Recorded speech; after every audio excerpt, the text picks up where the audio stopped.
Želite se opustiti nakon radnog dana i pobjeći od gradskih vrućina? Restoran Bon Appetit, smješten u poslovnom središtu Zagreba u Heinzlovoj 62A, nudi prekrasnu terasu za odmor i druženje, gdje s pogledom na grad možete uživati u posebnoj ponudi hrane i pića.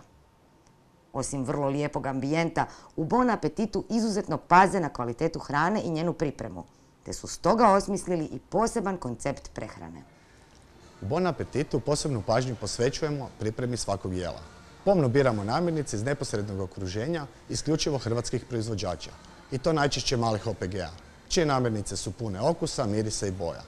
Pripremamo jela pazeći na biološki aktivne spojeve, te takvim pristupom dobijamo izuzetno zdrava jela u kojima ima manje soli, šećera i masnoća. Taj poseban pristup pripremi jela nazivamo Smart Food, koncept koji je svojstven za restoran Bon Appetit, a odličan za poslovnog i suvremenog čovjeka koji živi užurbanim životom. Takvom prehranom čovjek dobiva veću energiju bez osjećaja težine u želucu i nakon takvog obroka može nesmetano raditi punim elanom. Pozivamo vas da nam se pridružite na prekrasnoj terasi Bon Appetita, koji s pravom nosi naziv Restoran na krovu grada, gdje vas častimo ovom unikatnom delicijom. Kliknite ovdje, preuzmite svoj kupon za ovaj poseban desert i posjetite nas u Heinzlovoj 62A.